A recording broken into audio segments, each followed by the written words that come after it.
Well, welcome to the show. This is our view from the bench.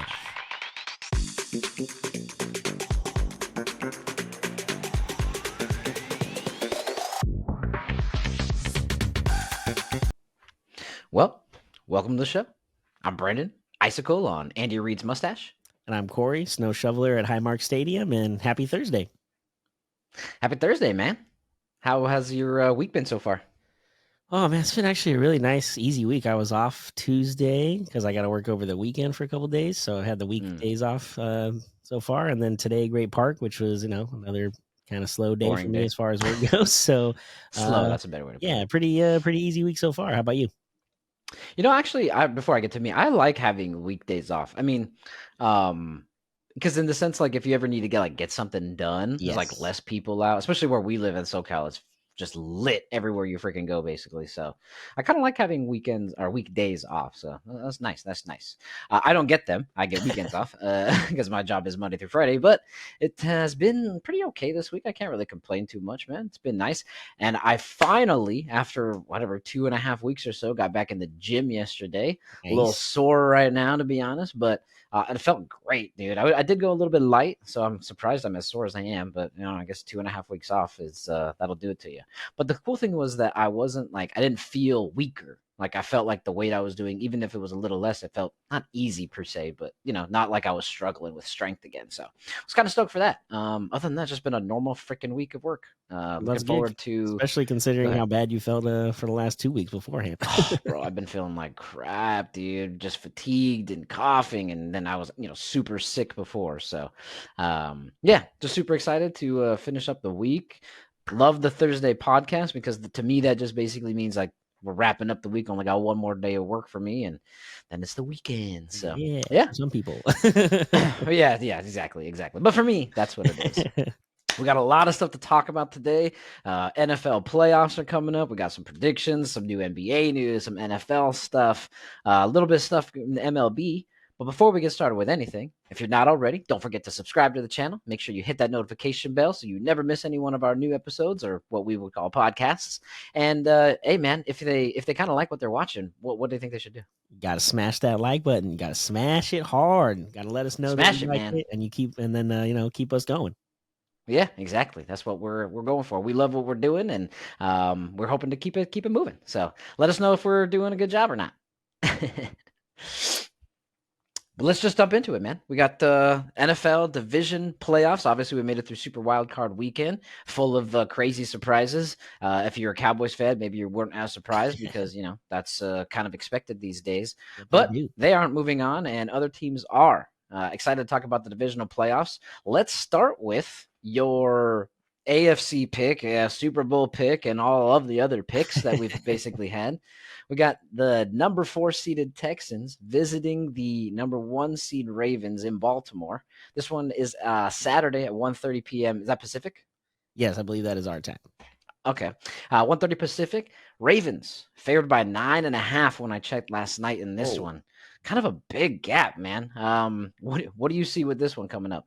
Well, when you tell me 9.5, I did not expect it to be that big. I know the home team obviously would get it, and the Ravens have had time to rest. They clinched in week 17, so haven't played really anybody since then. So they've kind of almost had like 3 full weeks off, which, the biggest question that always comes to that is rest versus rest. So I guess we'll find out in the first quarter if they took advantage of that and it actually worked out for them, or if they're going to struggle. But I guess the biggest thing with the spread for me, it's CJ Stroud, who's a rookie quarterback, who's done great, obviously, this year in the last couple of weeks and 2 essentially playoff games.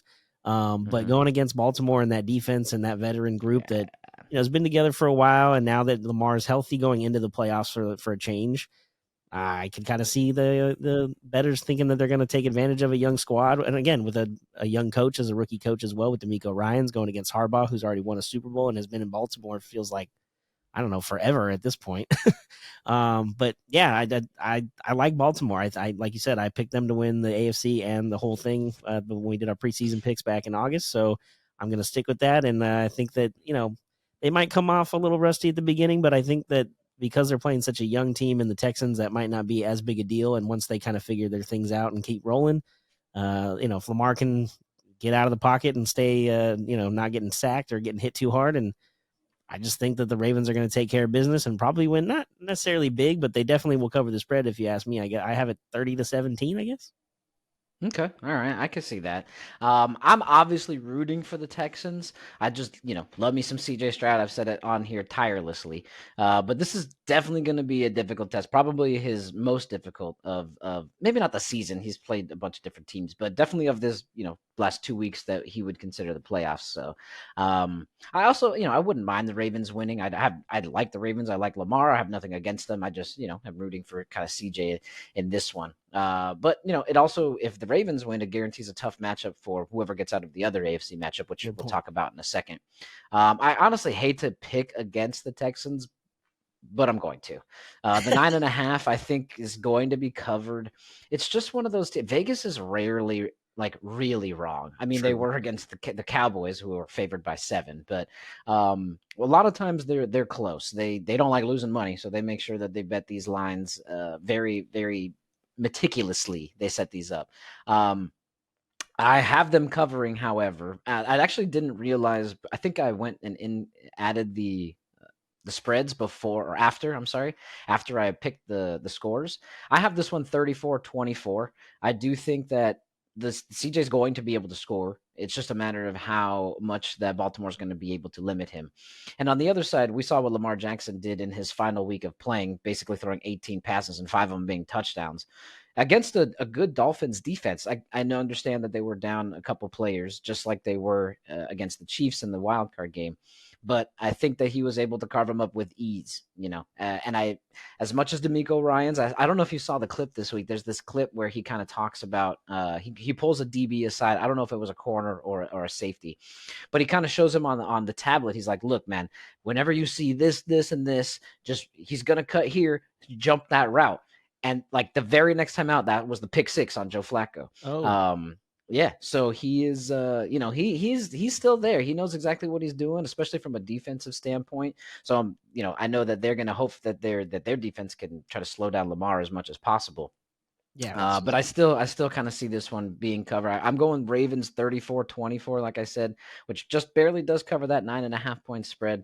And I do hate to see CJ go out, but if you're going to go out to anybody, it might as well be the number 1 seed in, I would say, basically the league. I don't know if they did have the best record in the end, but they beat the other number 1 seed in the other number 1 seed's house. So I would say, just if so facto, losing to the number 1 seed overall in the NFL wouldn't be terrible, especially when you were counted out already in your wild card game. Yeah, but it's going to be definitely interesting. It's funny that you bring that up. I was thinking about that they not only did the Ravens beat some good teams this year, they went to Santa Clara and beat the Niners, who are obviously the number 1 seed in the NFC. So that's not easy to do, and they made it look easy against them. So I anticipate that the Texans are going to struggle against this defense with them having so much time to prepare and get ready for this matchup. The other thing too, you talked about DeMeco Ryans, how he's so good at like catching that film and kind of coaching those guys up. I saw a podcast. I think Adrian Foster, right? Is that his name? He used to play for the Texans back then. Arian Foster. Thank you. He actually played with DeMeco, and he said that even back then, you could tell DeMeco was probably going to be a coach of some sort, just because he had such a way of like getting guys to understand. And he didn't talk a lot, but he said when he did talk, you listened because he made a lot of sense. And his nickname, although he was the captain of the defense, like his nickname was Cap. So there's a reason that these guys on this team have followed him and kind of gotten together, and he's created a new culture there defensively. So that's going to be a big part. And I'm with you. Even though the final score might be big on my end, I don't think that's going to be necessarily a big game that the whole time where they're down by a lot. It could be close, and then just the Ravens kind of run away with it in the last half of the quarter or the fourth. Yeah, I could see that. It's going to be interesting, though, for sure. It's going to be exciting, and that's the first matchup that we get to watch of the whole weekend. So it should be cool. Yeah, excited. The second one, though. Yeah, the second one, though, is the other team that we were just talking about, that team from Santa Clara that you mentioned. Saturday at 5:15 Pacific on Fox, we got number 7 Packers, who obviously just did a number on the Cowboys in Dallas, going to Santa Clara to take on that 1 seed Niners. This one's actually exactly the same spread, 9.5 points. But the Packers were a 7-point underdog in Dallas, so anything could really happen. Yeah. It's going to be hard. It's just hard to envision Jordan Love and this very very young team coming out and doing anything to this very veteran and I mean basically Super Bowl bound for the past few years team in the 49ers. How do you see this one shaking up?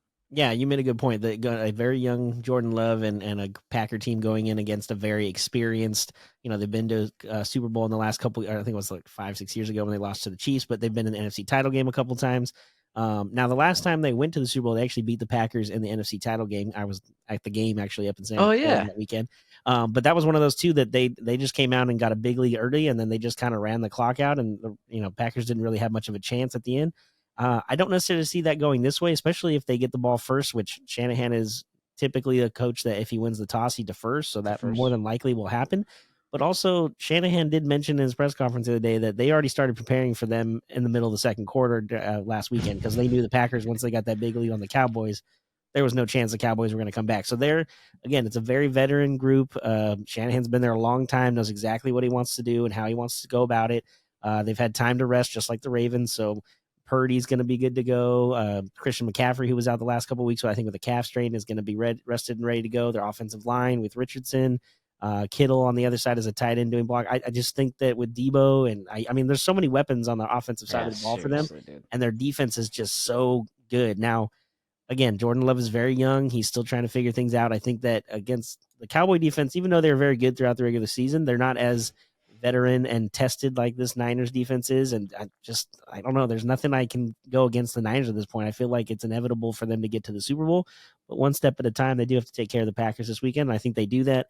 Now, I do think that, again, they're going to cover the spread as far as that's concerned in my score pick, but I don't think it's going to be one that is going to be a blowaway either. I think it might be something, they get a 14-point lead. It kind of goes 14-10 and then 17, and then eventually they ends up winning 31-20. Oh, actually, I have them not covering the spread then, I guess. Oh, no, that's 11. That's 9. Oh, that's 11. I'm sorry. I did the math wrong in my head, too. I was like, okay, that's only 9. I can't do math. It's been a long week. I just said it's been an easy week. Apparently, it's been longer than I thought. Apparently. Okay. Well, I mean, that's the one thing that is difficult to me, that veteran defense that you mentioned. I mean, Bosa and crew with Fred, is it Fred Warner, right? Yeah. And just the addition of Chase Young. I mean, somebody who was a number 1 overall pick. I mean, adding him to both, who do you block, man? I mean, it's just a ferocious defense, and the offense knows how to move the ball, regardless of what anybody might think about Brock Purdy. I think he's a good quarterback. A lot of people talked about how Tom was a system quarterback, and it was the defense that saved him. Well, he moved on and showed that it necessarily wasn't that. I don't know if I necessarily need to see Purdy go and dominate in another place in order to see it, but it is hard to, because even people who we think aren't successful, besides Trey Lance, are successful in that offense. I mean, Jimmy Garoppolo took them to a Super Bowl and lost to the baby goat, as he's been coined, in Patrick Mahomes, but lost the starting job in Vegas. So is it Garoppolo that was good, or is it really that offense? I have a feeling that I'll give it a combination of both. I don't want to talk smack to Brock. But this is another number 1 seed favored by almost 10. I'm rooting, like you, for chaos, like you had mentioned before. So kind of go, Pack, go. Obviously, I see the Niners doing a lot better than Dallas did because, well, they're just better. Also better coached, which is something that we'll discuss in a little bit. And that's not a shot to Matt LaFleur. He dominated the coaching in the division. In the wild card round. So he's going to be able to go kind of toe to toe. We'll just got to see if the personnel on the field are able to kind of keep up. I do have San Francisco winning this one. We're actually a field goal apart, and each you have them scoring a field goal more each. I got it 28-17. Okay, and you mentioned how it could be more of the system than Purdy itself, which is totally, I think, correct, because if you look at it, when Shanahan was the offensive coordinator for the Falcons, they went to the Super Bowl. That was Matt Ryan's best year of his career, was that year that they went, and he was the coordinator for that offense. So I think a big part of it is the system, but it does also help that you have a bunch of weapons around Purdy, and he doesn't have to do everything himself. Now, there is a little caveat there. If they get an early lead because their defense is so good, if they get an early lead on the offensive side of the ball and get, 10, 14-point lead early, the defense can be more aggressive. You talked about Chase Young coming over from the Commanders in the trade at the deadline. Who do you double team Bosa and leave Young to do some work? Which, I mean, I don't know how you pick and choose. The Packers had to go against Micah Parsons last week, and they made him not really much of a factor besides getting a couple of those close calls early. And everybody was excited, like, oh, he got a holding call. But beyond that, they didn't really do anything. And I'm with you. I think Purdy, just in the system with all the weapons they have around him, are going to go out and do work. They've had time to get ready for this. They're rested. They're healthy. And I think it's going to be another Niners win. Unfortunately, my mom's gonna be happy. She's been a Niners fan since Montana, so Okay, so a long time.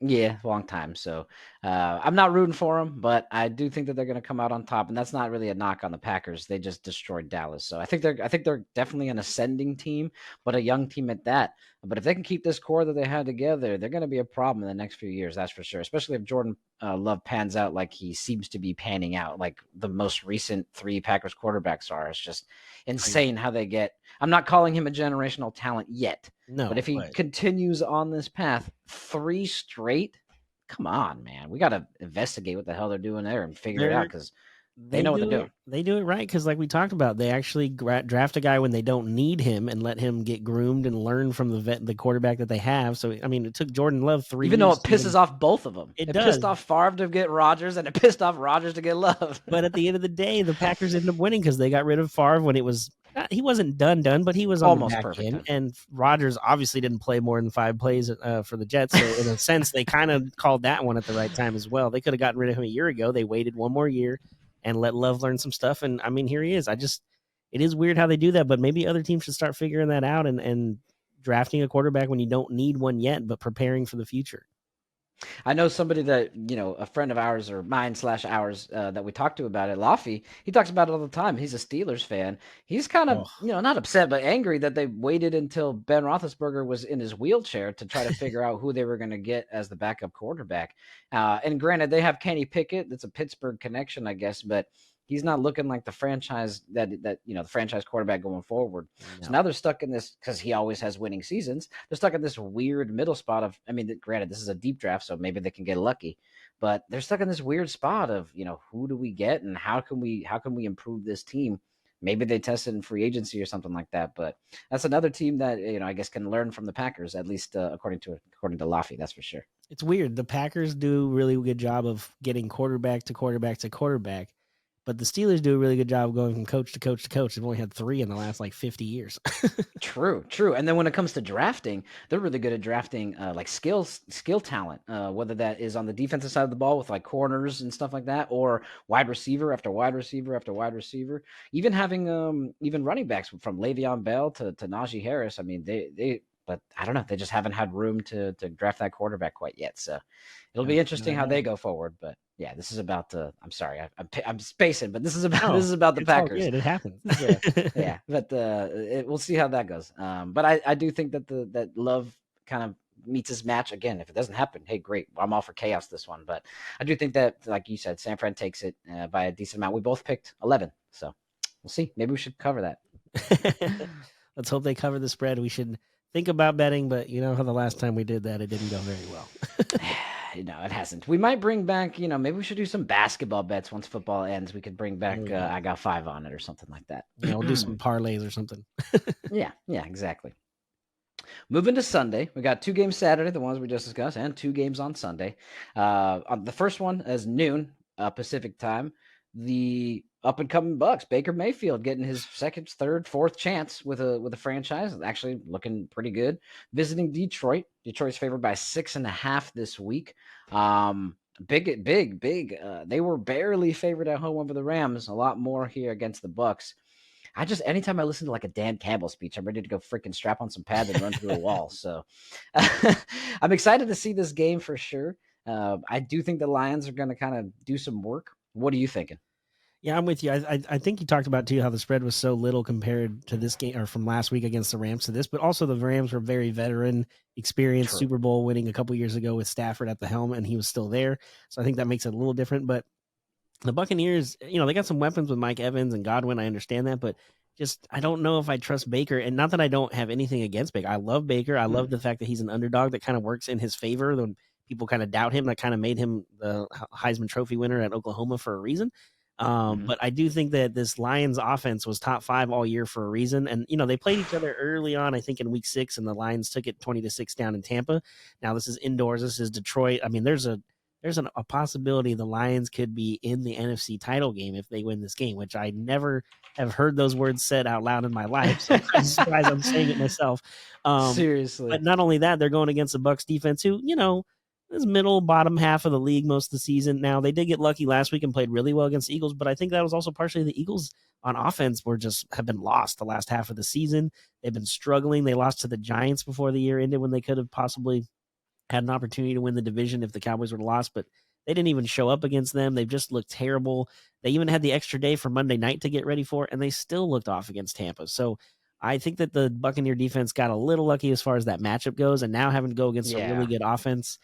Goff and them against a really good defense against the Rams last week came out and scored 3 touchdowns on their first 3 possessions. They struggled the rest of the game, but that's because Sean McVay and Raheem Morris and them on the coaching staff are very good at making adjustments. Not that who's not Todd Bowles is. I was gonna say Bowles is a defensive guy. I get it too as well, but I just don't think they have the talent on the defensive side as much as the Rams did, and as far as veteran experience, because Aaron Donald is, again, it's like Joey Bosa out there. You double him, then somebody else is going to get free and make some sacks and make some pressure on the quarterback. Yeah, especially as pass rushers. They got great DBs, right? Devin White and I forgot the other guy. Now that I'm thinking about it, I'm kind of irritated. But they do have, I'm not DBs. I'm sorry, linebackers. Yeah, but yeah, I'm with you on the pass rush. Okay. So I just think Goff is kind of in a especially after beating the Rams last week. I think he's ready for just to show everybody that it wasn't just a one-time thing against the Rams. It was a personal thing. That whole organization and that team is behind him. I think, like you talked about, Dan Campbell and his speeches of getting them ready to go out there. It's everyone's ready to rock and roll and run through a wall for him once he talks and gets them going. I think the fact that he's a former player and has kind of knows exactly what to tell these guys to get them moving is a big favor of theirs. And I just think the Lions are going to go out there and win big. I think that Baker, as good as he is, I don't think he's going to be as good with Aiden Hutchinson, and that defensive line for the Lions has been really good. Aaron Glenn, their defensive coordinator, has them playing really well the last couple of weeks to kind of get ready for the playoffs.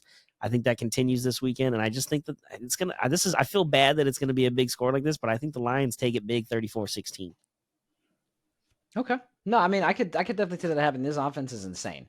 To me, this is a very interesting game. It's the best game of the weekend besides the one that we're going to talk about next, which is, of course, the Bills Chiefs rematch of basically this time frame in our life. It's Josh Allen versus Patrick Mahomes has just been constant. So the underrated Bucs might be able to give the Lions kind of like a run for their money. They did get wiped earlier in the season when they played each other. But if the Bucs D can keep them close and, those adjustments from Todd Bowles and stuff can keep it, Mayfield and company might be able to hold their own. I don't think the Dolphins.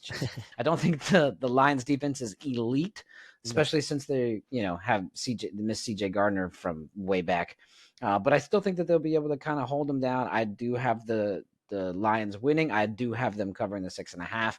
I've got it 31-21, so a 10-point swing. But I can easily see what you brought up. I wanted to ask you: did you see some of the beef that has been going on and the trash talk that's been going on between the guy that I mentioned, C.J. Gardner-Johnson, and Baker Mayfield? Have you seen that? I didn't see the exact quote or whatever, but I did hear something about Baker said something about you need to watch more film. That's all I kind of saw. Yeah, so check this out. Details.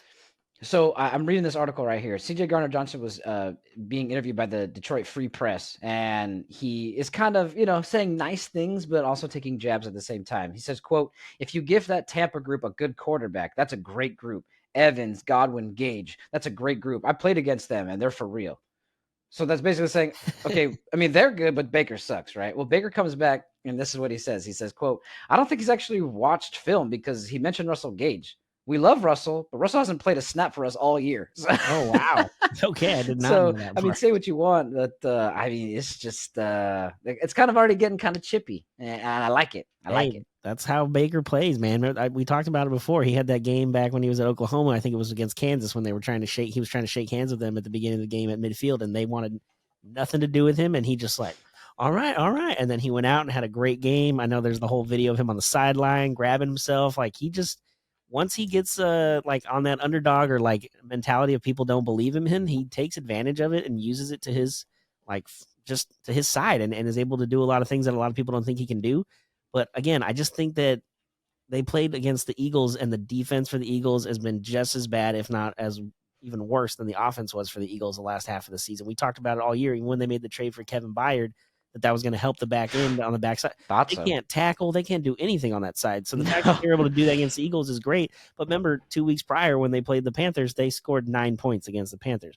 Panthers are a little True. better defensively. I get that, but still, it's the Panthers in your own division, and Baker and them did not look like they knew what they were doing on the offensive side of the ball. So I think going into Detroit makes it a lot different, and I just think that crowd's going to be ready to rock and roll.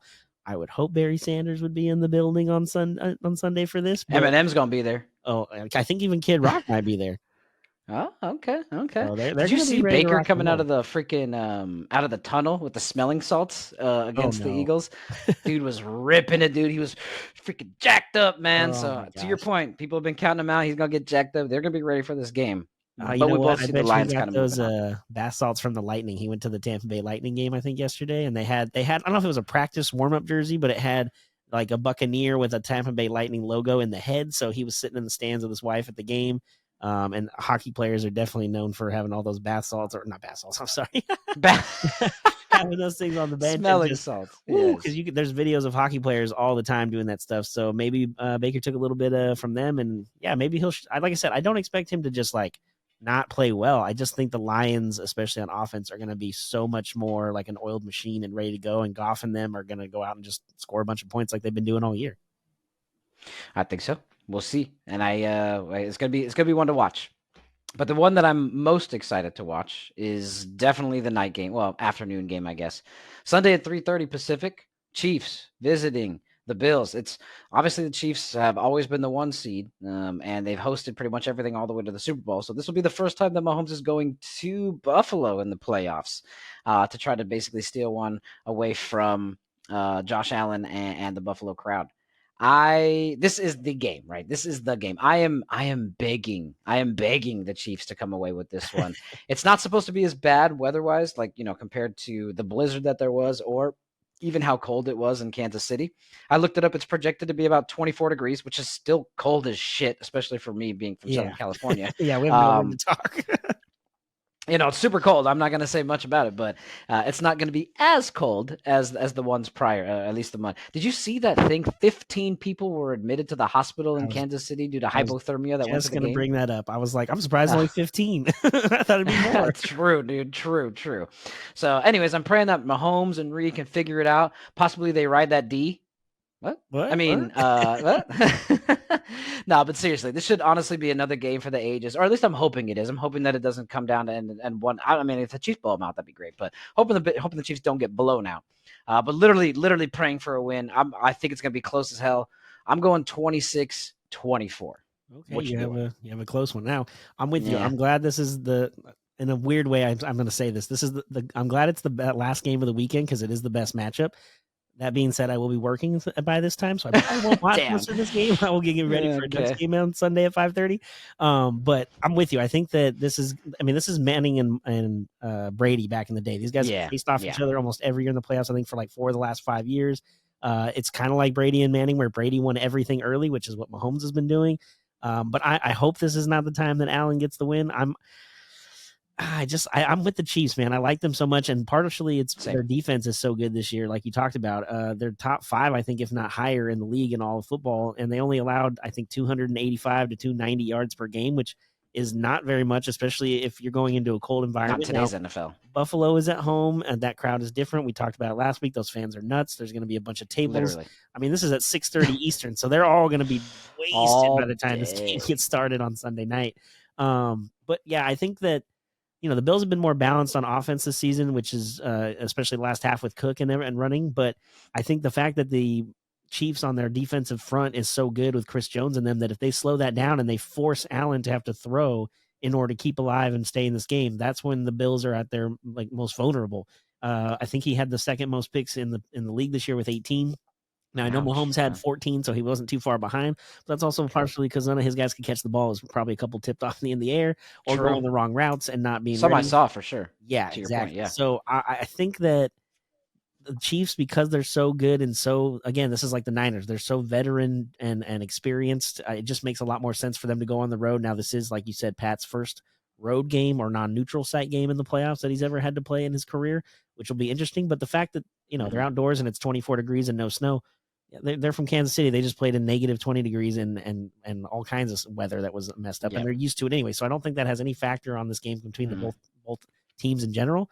But I just think Mahomes' magic is back now. At least I have a hope. I hope it goes into overtime so we get some kind of crazy last second walk off like we had the last time they played in the AFC title game.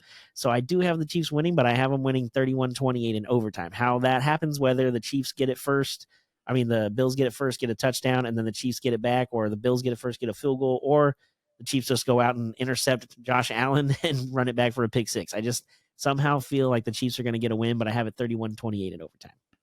Okay. All right. Well, we will see. I'll watch it for you. I know you'll be watching. You'll be at the Ducks game super busy. It'll be on in the building. We usually have the game on in the TVs in the store before the Duck game starts, which is not till 5:30. So this game should be about the third quarter going into the fourth by that time, I think. So hopefully by then it's over. But with my thought and the way I'm thinking of the game, it's going to be going to overtime. So it should be close and probably going to miss the end of it. Well, I know you'll be checking it, but I'll watch it for you. I know how busy it gets. I've been to that store when during a game, it gets crazy. So I know you'll be busy, but maybe you'll get enough of a feel. Again, I know you're predicting overtime, but maybe you'll get enough of a feel of how the game's going by the time you have to change the channel back to the next game. So that's what I'm hoping. Well, Travis Kelce's obviously on the ropes and heading to Buffalo, but his brother, after losing last week to the Bucks, is calling it quits.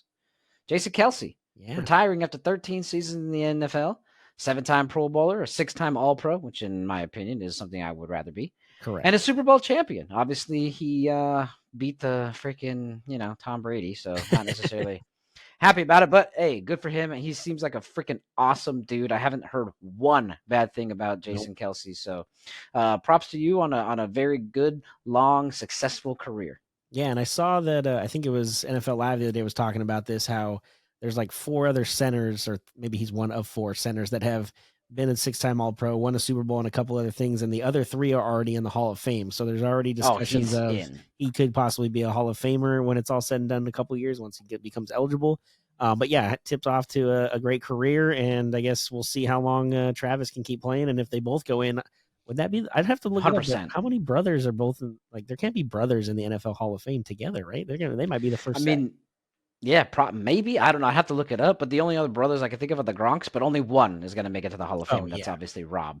The other ones, maybe the Watts. Maybe the Watts will be eventually. But again, these will probably be first. But JJ Watt should make the Hall of Fame regardless of Super Bowl wins. Yeah. TJ Watt is definitely on his way by leading the league for 3 straight seasons in sacks. So maybe them. But again, if it would be in order, the Kelces would be first. Oh, God, that means Taylor Swift, if she marries Travis, is going to be at the Hall of Fame. Hopefully she'll do the opening singing ceremony or like the halftime show or something. I don't know.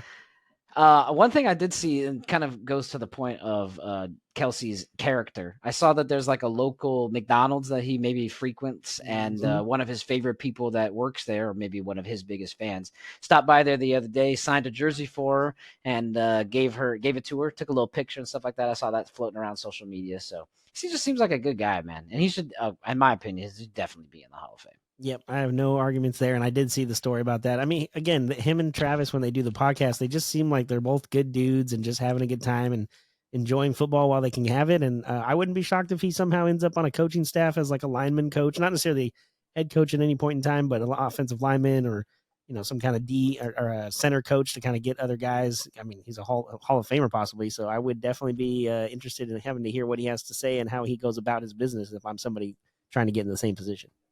Yeah, heck yeah. I mean, if anything, he can teach everybody how to do the tush push. He is the guy who hikes the ball and the guy who basically, oh my gosh, I forgot his name. Jalen Hurts is sitting behind. I mean, I know he also goes behind the tackles. I mean, the guards, but still, you get what I mean. Yep.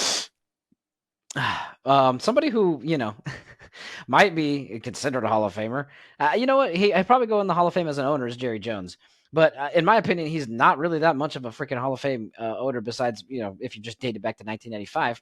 He's decided that he wants to go ahead and, run it back. I know we just got embarrassed, completely embarrassed, probably the worst Cowboys playoff loss in Cowboys history on national television against the 7 seed, which is also the first time a 7 seed has ever advanced. Granted, it's only been a few years, but still the first time. What does he say? He said, you know what? Let's run that back, man. Let's run that back. Mike McCarthy. returning as the freaking Cowboys head coach, bro. I What are can't they thinking? believe this. I saw that pop up on my phone the other day, and I was like, no, that can't be right. So I went to Twitter, and then everywhere was just, he's coming back, he's coming back. But I don't know if we talked about this on podcast when we were prepping the other day, but Jerry Jones has been very patient with a lot of coaches. Like, how many times did I think that they were going to fire Jason Garrett, and they just kept bringing him back and bringing him back? So he says that they think he's right. I don't know. I feel like even if you bring the other thing too is Dak's gonna want a new contract because he's last year of his deal next year. So the cap needs to be less money. Is gonna be different. I don't know what the offense will look like, and if McCarthy keeps calling the plays, or if he lets an OC kind of run things next year and see if that improves. But even then, the defense didn't play any defense this year in the playoff game. So Dan Quinn, if he doesn't get hired to be a head coach somewhere else, could be coming back as the D coordinator. So I don't know how you could think. What's the saying? If you keep doing the same thing over and over and expect different results, that is the definition of insanity. Like, I don't understand. I was just about to say that what he is thinking, but hey, Jerry owns the team. He does what he wants, and nobody's going to tell him otherwise. I saw a bunch of comments under because the comment section's great, bro. The internet is undefeated. I freaking love it. Everyone's saying fire Jerry Jones, fire Jerry. That's who Jerry needs to fire, is his damn self. And I honestly couldn't agree more, dude. He's the owner / wannabe GM / goes on the radio every week and guarantees Cowboy wins and talks about who's hurt. And it's like, who are you, dude? You want to take notes, bro. There's a there's a handful of successful owners, but there's a very, very successful owner out in New England. His name is Robert Kraft. Corey, how often did you hear Robert Kraft making any decisions or talking about anything? I think the only time I ever heard about him or heard from him was when he was hoisting the trophies up, and then when he got in trouble for that whole thing with the massage place. But other than that, you don't hear anything. Shut the fuck up. Kraft. And also, Jerry Jones is the only owner, I think, that has an elevator from his suite that goes directly down to the service level so he can go into the locker room after every game. Get out of the way, man. Unless you won the title or you won the conference championship and you're going to the Super Bowl, those are the only two times you should be making an appearance in the locker room and taking the attention away from the players and the coaching staff who are doing all the work on the field to try to get to that point. For you. Yeah, exactly. Now, again, you own the team. I get it. You can do whatever you want, but sometimes you shouldn't be the face of the team when you're not on the field making any contributions to what's going on. I guess he's throwing drinks on opposing people in the fan. Not that kind of a crowd. So I guess there's that. But yeah, dude, just back the hell up, man. I saw this quote from Dan Orlovsky today. I think he's on NFL Live. Basically, Jerry Jones was interviewed about why he's bringing back Mike McCarthy, and he says currently in the league today, he's the winningest head coach as far as the regular season goes. And Dan Orlovsky just basically kind of scoffs at him. He's like, bro, that's the point. No one said you can't win in the regular season. The point is you get your ass kicked when you get to the postseason. Mm-hmm. He says, quote, "You aren't chasing Super Bowls. You're chasing comfort." So regardless of what you think, because, it's comfortable to not be losing. It's comfortable to be, we have some hope because we're first in the division, which, we talked about. The NFC East hasn't repeated. So they're not winning the division next year. So I mean, that for them. Yeah. So Orlovsky's kind of telling him, like, bro, you're not even chasing Super Bowls anymore. You're just chasing comfortability. And I kind of believe him. I saw this other stat real quick.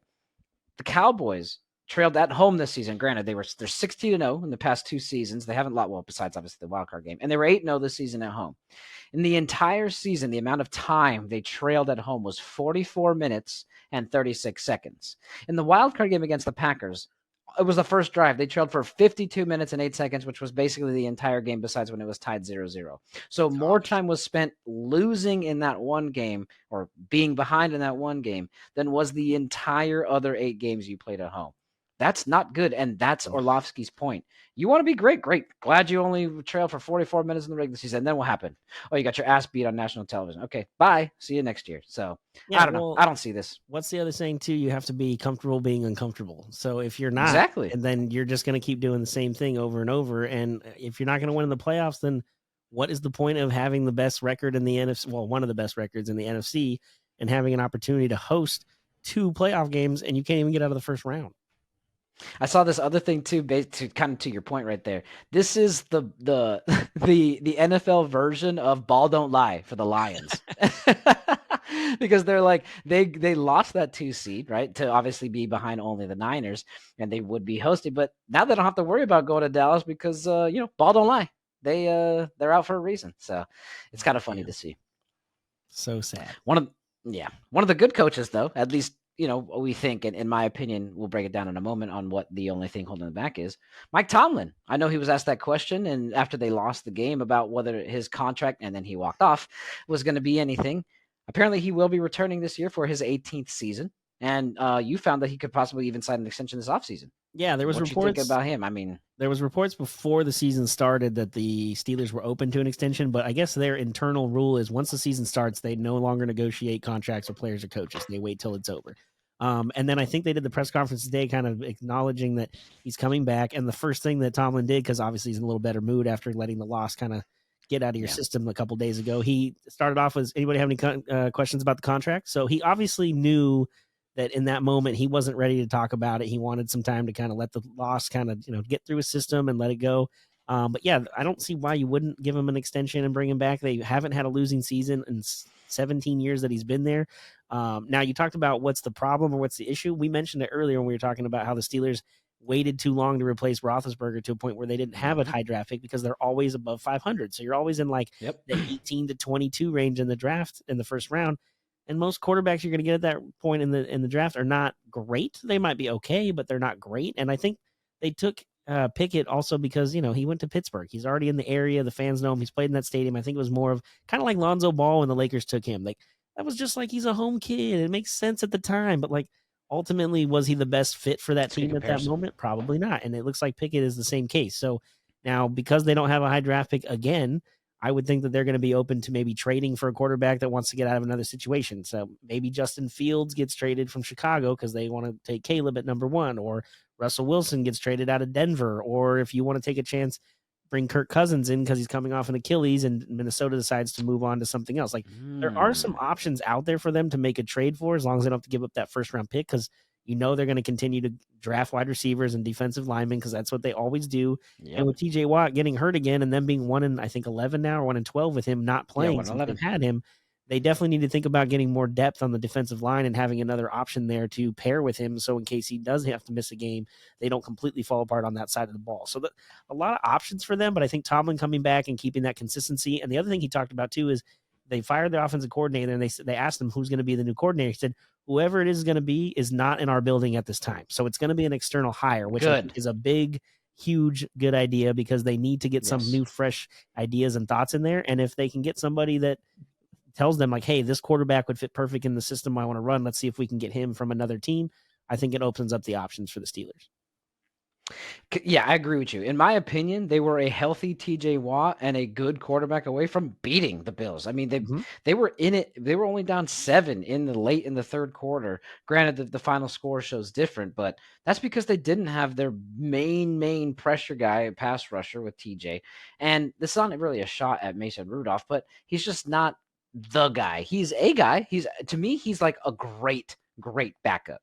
He's one of those guys that, if my guy goes down in the middle of the season or the regular season for 2-3 weeks, we could win 2 or all 3 of those games with Mason Rudolph and this defense. But when it comes to playoffs on the road against playoff level teams, you're going to need a guy that is the guy. And I think that's kind of all they're missing. Again, agree with you with the new offensive blood and in that new coordinator, kind of revitalize the offense, get a quarterback who's a little bit better than Mason. Again, that's no offense to him. He seems like a great dude, to be honest with you.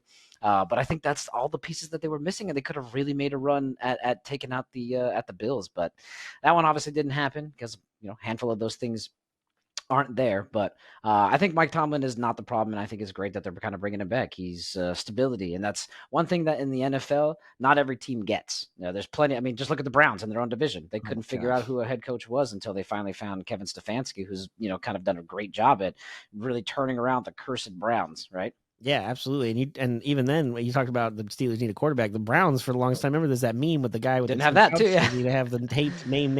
It's just like 25, 30 names after all these years and even then this year they had 5 starting quarterbacks and got Flacco off the couch to even get them where they got. So it shows you Stefanski and them have a system that's working, and that defense just needs to get a little better on the road, apparently, from what we saw last game against the Texans. CJ Stroud, carving them up. If I'm the Steelers, I think you have everything in place. You just need to find a quarterback and an or offensive coordinator that can get them situated and actually, look like they know what they're doing out there and use their weapons that they have. Because you talked about Najee Harris, Kenny Pickens, like they have weapons and things to work with. They just Need somebody to figure out how it's going to run. Yeah, I couldn't agree more.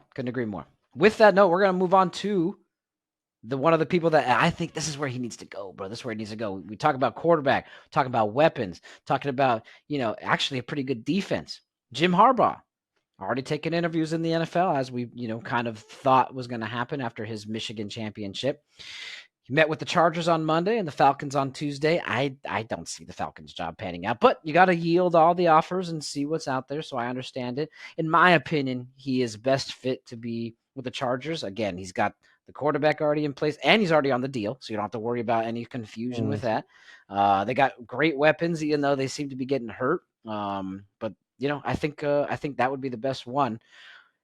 What do you know where else he's got planned to kind of? I'm assuming every open position would want him, right? I would assume everybody who has a spot open is going to call him. Now, whether he'll I would, if I'm him, I don't even interview for the Panthers. I don't even take an opportunity. No, for that nothing one. there. But I think you're right. I think the Chargers makes the most sense. It just, like you said, the offense and the quarterback and system is there, so they just need to figure out. And he builds a good culture, and the players want to play for him. Now, whether that'll last more than 4 or 5 years, because when he was in San Francisco, that after a while, people kind of got a little over him, and he ended up leaving a little earlier than most people thought.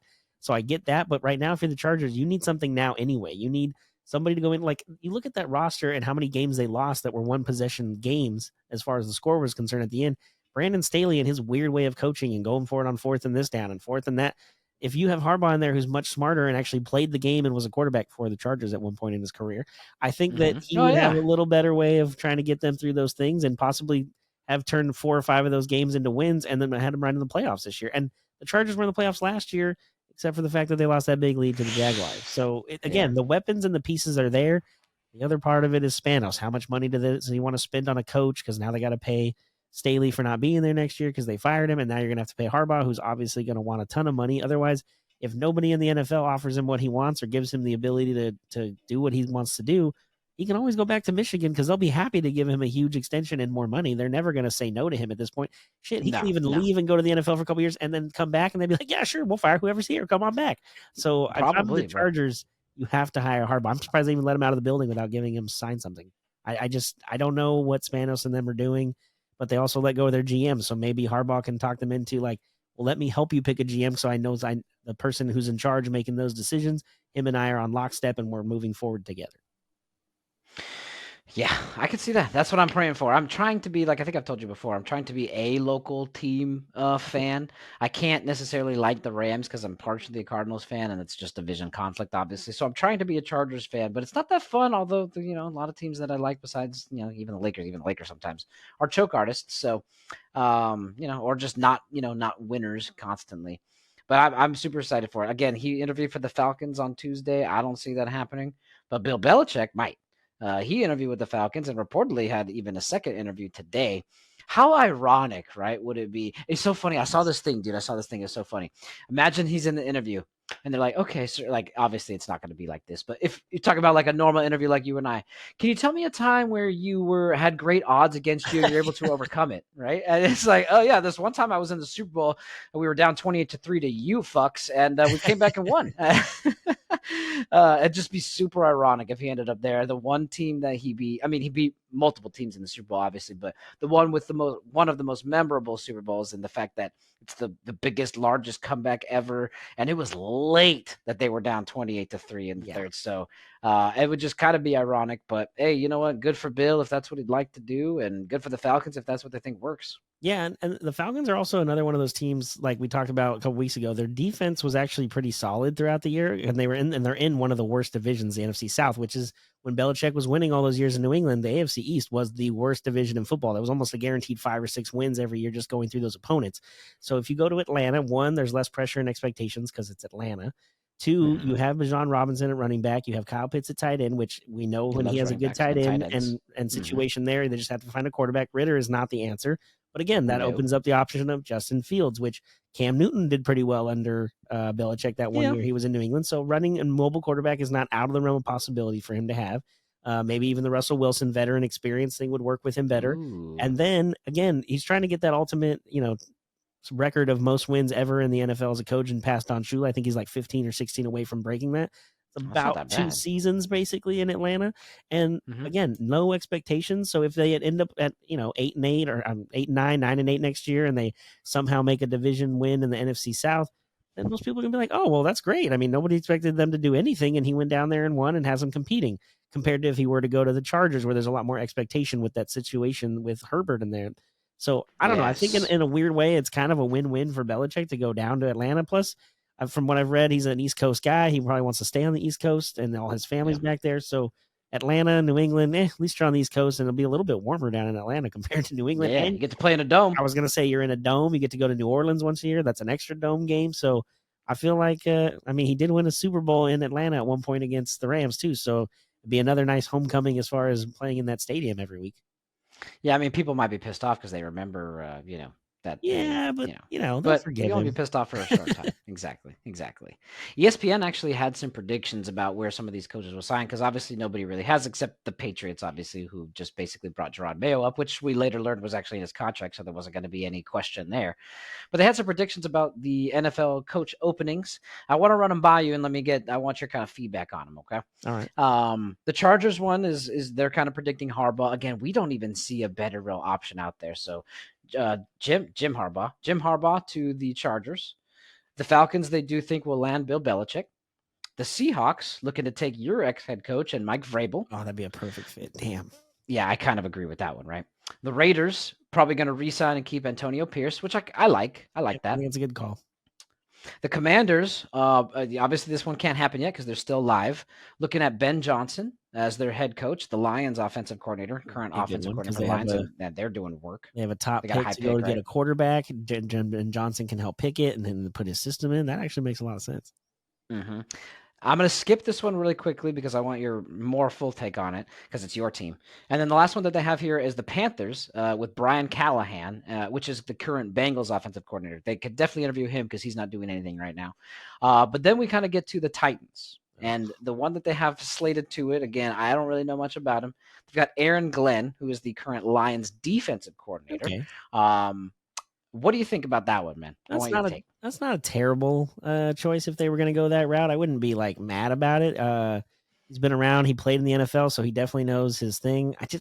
The one name that you didn't notice on any of that list, though, prediction wise, that I would love to have in Tennessee instead is Pete Carroll, because I think he would create a culture. We do have a top draft pick, so I know they think Will Levis is the guy possibly, but you could make some things move there and get somebody else if you think somebody in the draft is a little bit better. I'm not against Aaron Glenn, though. I have nothing bad to say about him. So, and it's not like I expect the Titans to go and compete for a Super Bowl in the next year or two, regardless of who takes that job. So, yeah, Aaron Glenn wouldn't be a bad choice. Now, let's see what the Lions defense does the rest of the way, because obviously he's going to be busy this week getting ready for Tampa and then possibly an NFC title game. But yeah, I don't hate that at all. I'm so mad we still got rid of Vrabel. That doesn't make any sense to me still, because I feel like you're taking Vrabel out and you're bringing Aaron Glenn in. They're both former players. They're both defensive guys. Kind of a similar situation in a sense. And again, it's like the Spider-Man meme. They're like, yes, wait, aren't we the same it guy? doesn't matter who's coaching, because if the offensive line is not good and the quarterback situation is up in the air, then it really doesn't matter who's coaching, because the defense can only do so much. Just like we talked about with the Steelers, you have to have a quarterback and an offense that makes sense and actually scores, because the defense cannot do everything. I like that you said up in the air, because to be honest with you, I don't watch a ton of Titans games, but the highlights I've seen as a rookie, I think Will Levis is decent. Like, I think he has potential. Let me put it that way. Yeah. I don't think that he is bad. I don't think granted, he's not coming out like CJ Stroud and just lighting up everybody, but not everybody does that, right? Let's talk about like what Jordan Love. Granted, he had to sit behind somebody for 4 years, but now he's arguably one of the best quarterbacks. I'd say top 10, maybe, especially with the numbers he's putting up specifically. Yes. Obviously, he's got a lot to prove as far as consistency goes, but I don't think that Will Levis is terrible. If I were you guys, I would use that top draft pick to either trade down to get more picks or get like a good offensive lineman to keep him protected. Maybe more weapons, obviously, but you can kind of draft weapons a little bit later, in my opinion. And you got to get that line short up, dude. Protect Will Levis and see what he could do. Could not agree more. And you mentioned how Jordan Love sat and learned from Aaron Rodgers.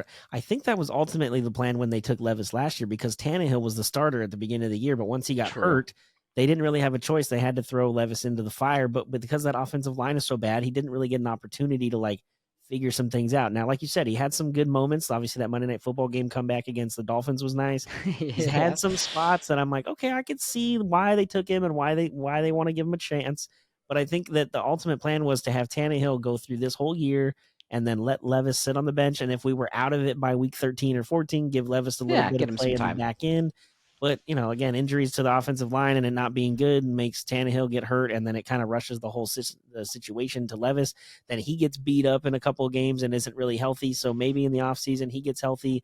You talked about the number top draft pick they have. Maybe they trade up and get some multiple offensive linemen or could just completely rebuild.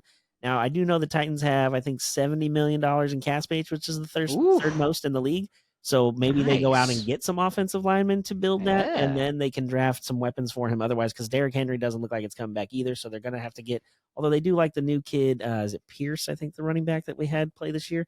He's been really good, but again, if the offensive line sucks and is beat up, it's not really going to matter who's in the backfield at that point. There's only so far you could run by yourself. You know what I'm saying? Exactly. And yeah, Derrick Henry definitely was quoted recently talking about how he wants to, kind of compete for a Super Bowl. He doesn't think he's done playing. And to be honest with you, I don't really think he's done playing either. I still see him, which is so odd to watch, bro. He's a brick wall. And then once he breaks through the line, he then outruns everybody also. It's insane. I don't understand his speed because he's just big and fast. So I agree with him. I'm kind of a Derrick Henry fan. I agree with him. I think he's got some stuff left in the tank, and there's definitely, granted, there's a lot of people that, like what was his name?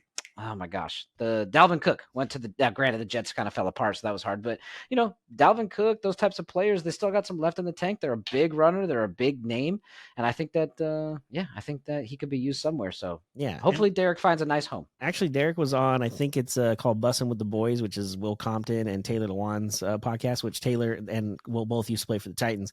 They had Derrick Henry on, I think, on their last episode, and they talked to him about, like, when they traded Byard and everything in Tennessee. He's like, yeah, and then I mean, once they traded Kevin, I thought I was next, and they were like, well, how close? He's like, it was pretty close. It was down to the last minute that I was almost traded.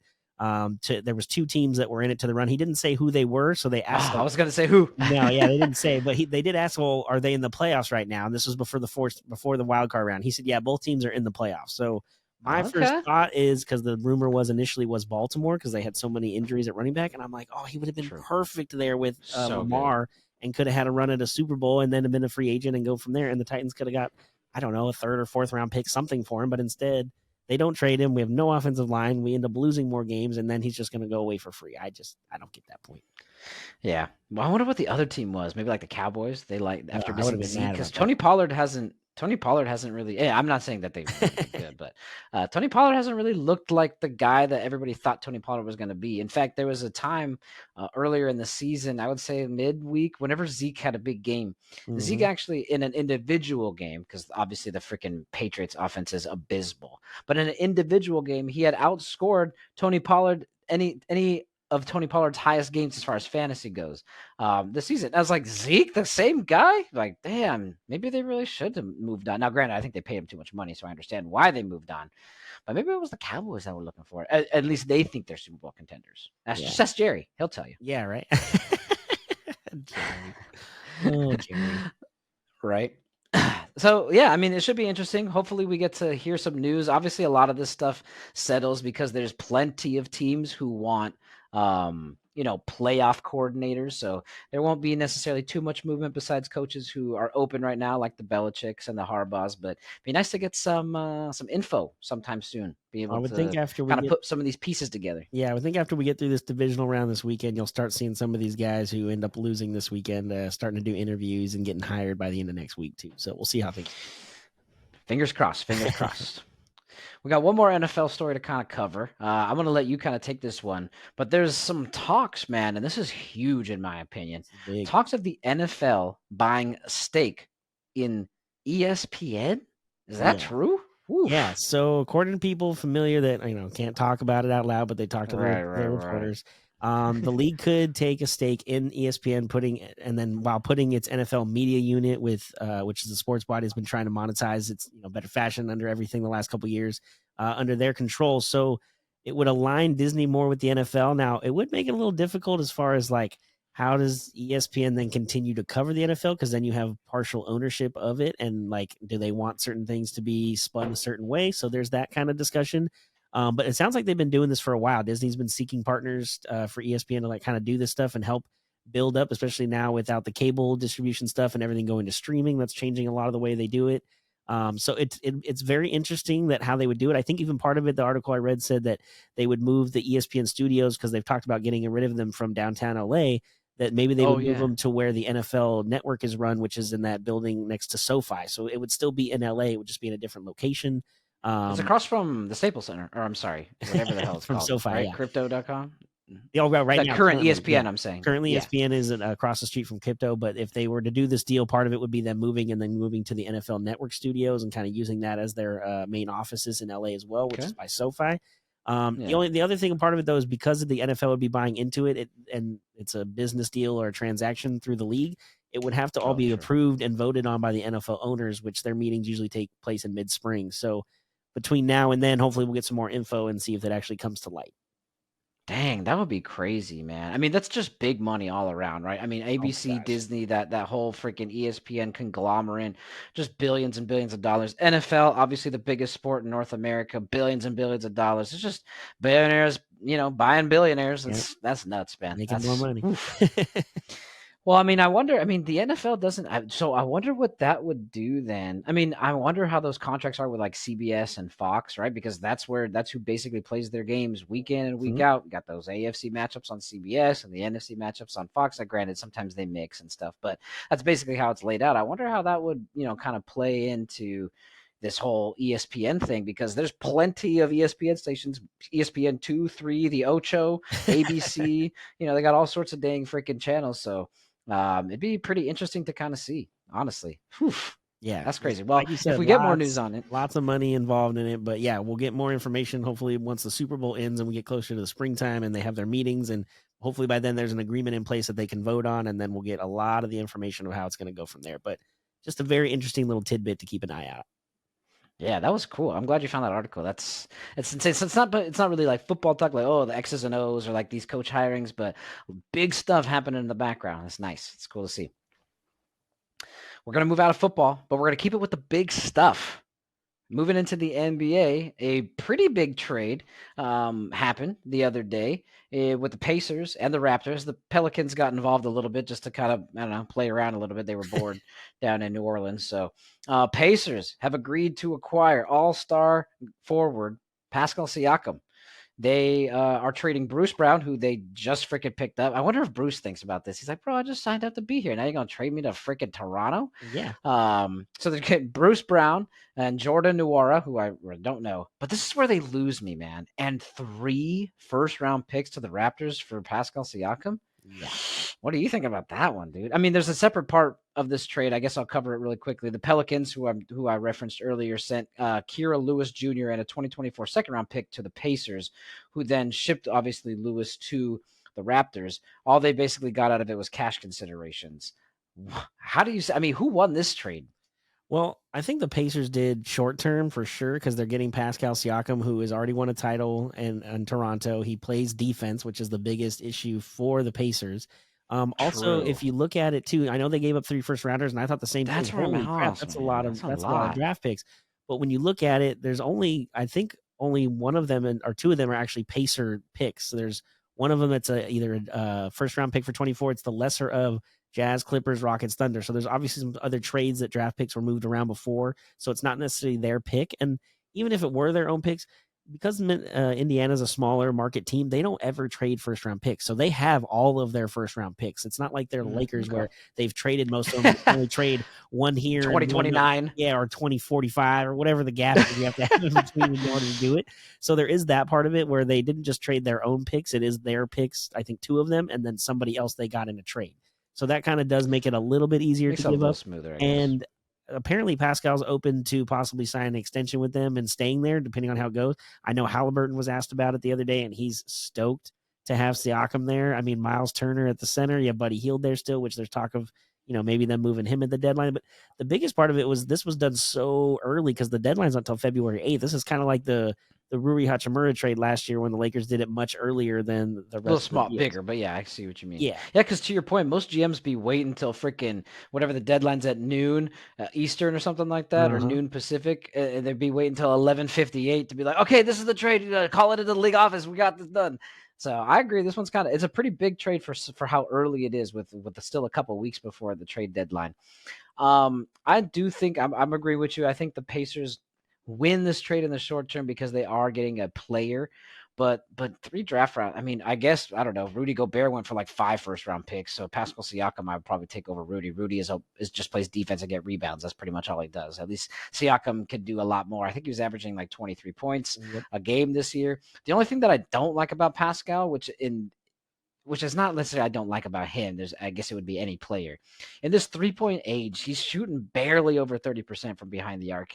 And it's just not something you want to see. Now, granted, they've got great offense. So what they needed was, somebody to kind of bring some defense, but also who could still score. And that's kind of what Pascal Siakam does. You did mention the 2026 first-round pick that they gave up that was their own. I think that one's top 4 protected. So, in case the Pacers absolutely bomb and they become a cellar dweller, they still have an opportunity to be in the top 4. But other than that, they'd look to be losing that pick. I don't know. I guess we'll see how it all kind of plays out. I guess I don't necessarily feel bad for. I don't feel bad for anybody. They're all getting paid NBA money.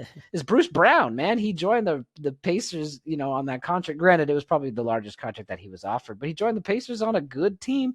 Now he's getting shipped off to Toronto. He's not even in the country anymore, man. Yeah, I know. And my initial thought was like, oh, he's going to get flipped and probably end up somewhere else because he wants to compete and they're going to feel bad. They're not going to want him to. But then I think I heard he paid $10,000 to whatever guy was on the team that had his number he wanted. So if I'm thinking he's paying $10,000 to get his number, then he obviously plans on being there for the rest of the year. But he does have a second year, I believe, in the contract for next year. So maybe in the offseason, he becomes a trade asset for Toronto because it's an expiring deal and somebody who has won a title since he was in Denver last year. True. And they can get even more for him in the long term. So, again, I think short term Indiana wins, long term Toronto could win this trade when it's all said and done. Yeah, especially depending on what they get out of those first round picks. If they're smart about it, which they seem to be getting Scotty Barnes, right? They can draft some talent. They even drafted Pascal Siakam, so they know how to draft. But I guess we'll see how it kind of plays out. Definitely. Exciting to see. I'm glad that some of these trades are starting to get mixed in. I'm nervous, but obviously, looking to see what the Lakers might be doing. They have, won beat some good competition lately. The other day they were able to beat the Thunder. They most recently beat the Mavericks the other night. Oh, bad. They kind of started to figure some things out. Yeah, they beat the crap out of them. It was nice. Held Kyrie. Dude, you know what's so funny, bro? Every single time I think this happens, I'd have to go back and look. I should have looked before the show. Every time that Kyrie comes into the building in some way, shape, or form, whether that was on Brooklyn or whether that was here in Dallas, D'Angelo Russell makes sure to put on a fucking show. He's like, no. I know everybody wants Kyrie. I can do stuff too. Led the team against the Mavs in points with 29 that night. AD followed closely behind with, I think it was 1 rebound shy or 1 assist shy of a triple-double. He dropped 28. LeBron, 25, 8 and 8. And then everybody else kind of did their job as well. Like we talked about, they were up 20 or something going into the fourth quarter or late in the fourth quarter. So they kind of ran away with it. That was nice. Have they kind of started to figure things out, or are still some tinkering needs to be done, right? Yes and no. I think part of it is they're starting to get healthy. Like Vanderbilt finally has looked like himself from last year, the last few games. His heel injury that he had at the beginning and didn't have a camp because of, I think he's finally gotten healthy and figured out and gotten into game shape.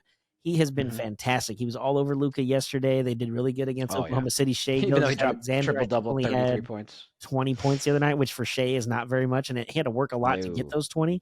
The Lakers, I think now that they beat the Clippers a week ago or so too, they're like, I think they've won like 5 of 8. They got I think they get Toronto. No, they get Portland Clippers tomorrow, again, and then Brooklyn tomorrow. They get Portland Sunday, then they get Chicago, and then the Clippers again. So they have a chance here to, now that they're back at 500, to really get on a flow and get to the and I think part of it is, again, healthy, and D'Lo and Austin Reeves at the starting backcourt have finally figured that. I think what they need to do and stick to is D'Lo, Reeves, AD, Bron, and the fifth person can be Rui, can be Taurean Prince, depending on matchups and or what they're doing. they can rotate, or Vando, depending on who they're playing in matchups, they can rotate that. And it's not that I don't think Torian Prince is not doing well. I think he's been one of the better players on the team all year, at least especially consistently. threes. But he's been playing like 32 minutes a game, which if you look at his career average is much higher. So if they don't have to start him, or they can keep his minutes down and get Vando in them there, then I think Prince even plays better because he's going to be more in his normal rotation as far as minutes and what his body's used to and what he's used to in other places. And he's already talked about this is one of the better teams or like places he's been in his career where he feels valued. So if they do make a trade at the deadline, I think it'll be a tinker thing on the side, or kind of around the margins, instead of like a big deal for somebody from somewhere else that's like a third star. I'm with you. I think Reeves has finally figured it out, and D'Lo has played really well the last week ever since he's I think there was that podcast he did a week ago where he talked about, I think I could be really good if we just do this. Well, they seem to be doing whatever it is, because even the game they lost in Utah when LeBron didn't play, I think he had like 38 or 39 points. So D'Lo has definitely gotten his confidence back. The team as a whole looks to have gotten their confidence back. And I think health, once Cam Reddish comes back, that gives them another option to play defense with the second unit.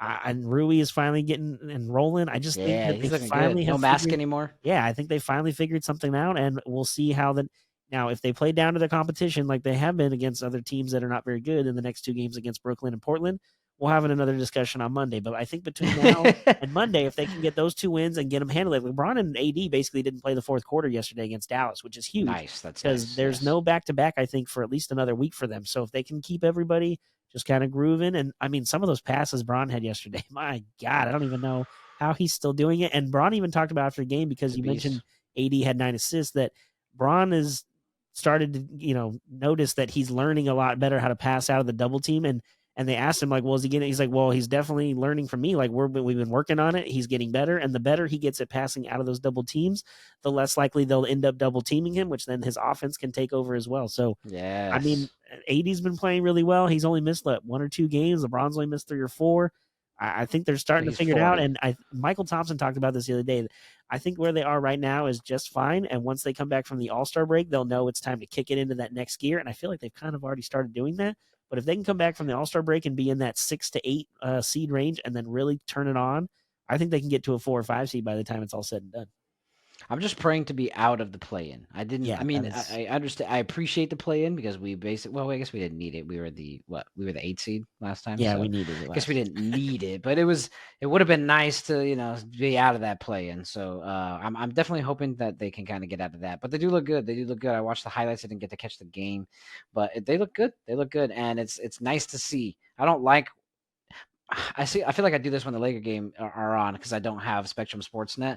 I just open Bleacher Report. I'm like, how much did we lose by tonight? So it's nice to see. It's nice to see that we win games like that, especially against these good teams. And to your point, playing down to the competition, that's what we got to do. I mean, we talked about it the other night. They're beating the good teams, which is great. We're 2-0 against the Clippers, 3-1 against the Suns, who 2-1 against Oklahoma City. Like, they've beaten some really good teams. Now, the only team I'm scared about, even if they stay constructed as is, would be Denver, because Denver's just so good. We got nothing to stop Jokic, and that's the only thing I think we can improve on is we need a bit. I mean, I know Jackson Hayes was supposed to be that guy, like the bigger bodied guy with lots of energy, but it's just not. He's not the guy that we need. I mean, I'm not saying he's not a guy to have on the team, but if we can move him for like a more dominant, defensive center, somebody who just put in front of the Jokic's and Embiid's. I know we don't play Embiid a lot, but somebody to put in front of those bigger centers so that AD can roam and play the 4 spot a lot more. I think that's necessary, but we'll see. I don't think we need these gigantic trades. If something happens, then so be it. I just hope, it all pans out. I really don't want to lose Austin Reeves. Knowing Rob, I wouldn't even be shocked they don't make a deal and they wait for the buyout market and then kind of tinker from there as well, because they've done that in the past too, where they don't make a big trade and then they look and wait for the buyouts from other teams.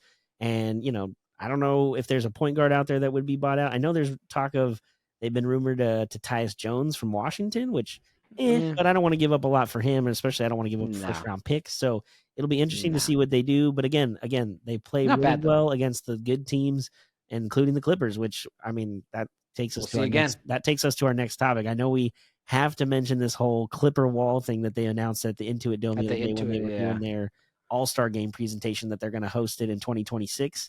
What do you think of the wall? Like, how is this? I don't even know what to think of it.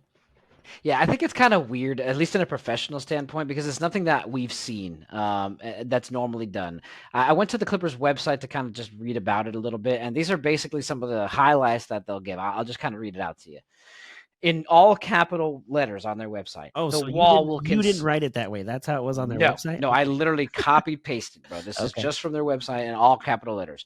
The wall will consist of 51 uninterrupted rows of passionate Clipper fans. I don't know how the fuck they're gonna find 51 rows of passionate Clipper fans, but good luck to them. Passionate Clipper fans creating an atmosphere our opponents have yet to see, approximately 4,500 seats. Wow, that's a lot. So behind the basket and close to the action, this standing only section, which is also weird, is built to house 300 of our most energetic fans, the standing only section that's right there, Okay. who will cheer loudly to help us deliver an unbelievable in-game experience. They're really hyping this up. But there are rules to this, okay? Okay. Let me list their rules for you. This section is for Clippers fans only. Apparently, they promote segregation. I think that's wrong. If you choose to be a part of the wall, you and your guests cannot cheer for the opposing team or wear any gear that supports the opponents. If you break these rules, you'll lose access to the section. Wow. And in order to maintain this section exclusivity for Clippers fans only Chuck Mark certified, which I'm guessing is Chuck the Condor, Correct. Chuck Mark certified fans can buy tickets to the wall. More importantly, ticket resale can only take place in the Ticketmaster marketplace for Chuck Mark certified fans. I'm like, dude, okay, relax. Last rule. You can transfer your ticket to any other fan. They do not need to be Chuck Mark certified. However, as the original ticket holder that you are, you will need to ensure that those people understand and abide by the wall rules. If the rules are broken, your access to the wall and your Chuck Mark certification will be revoked. And if you're a seasoned member, you're just going to be moved to a section outside of the wall.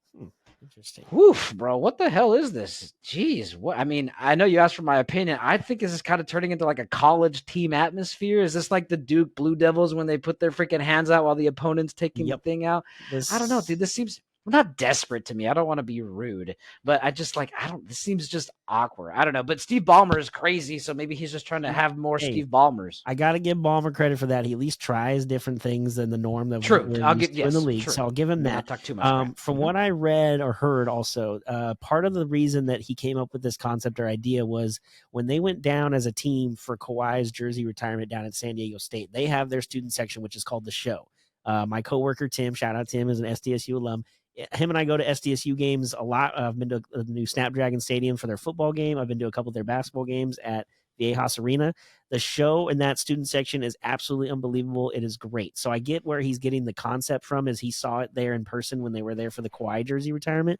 So he's trying to build that within. Now, the other part of it people keep talking about and comparing it to is the 32-52 that the LAFC does at the soccer, which soccer stadiums. I haven't seen that. So the soccer stadiums in MLS, 32-52 is literally 3,252 people. They sit in the section, and you're only allowed to sit in that section if you're wearing LAFC gear and you're cheering for them. You're not allowed to cheer for any other team or anything like that. So essentially, he's kind of taking the European basketball stands or the MLS stands where there's a section dedicated to the home team, and he's trying to bring it into the NBA. Again, trying something different and weird. But of course, like you said, there's 4,500 seats total within this wall, and the joke around town is do they have enough fans to even fill that area? So, but again, it's trying something different. So I give them credit for that. Now, if it ends up not working, they can always change it in a couple years and revamp it and do something different with it. The area that's a standing room only could end up being some kind of a super nice suite hangout area that they create or whatever. But like the end zone in Vegas, right? You know how like they have like that exactly what nice, I was going to say. I think club type atmosphere. Atlanta has something like that for the Hawks too as well. Behind one of the baskets, it's kind of like a club hangout area. But again, it's something they're going to try different in this new arena. I don't know if it's going to work or not, but it's worth a shot.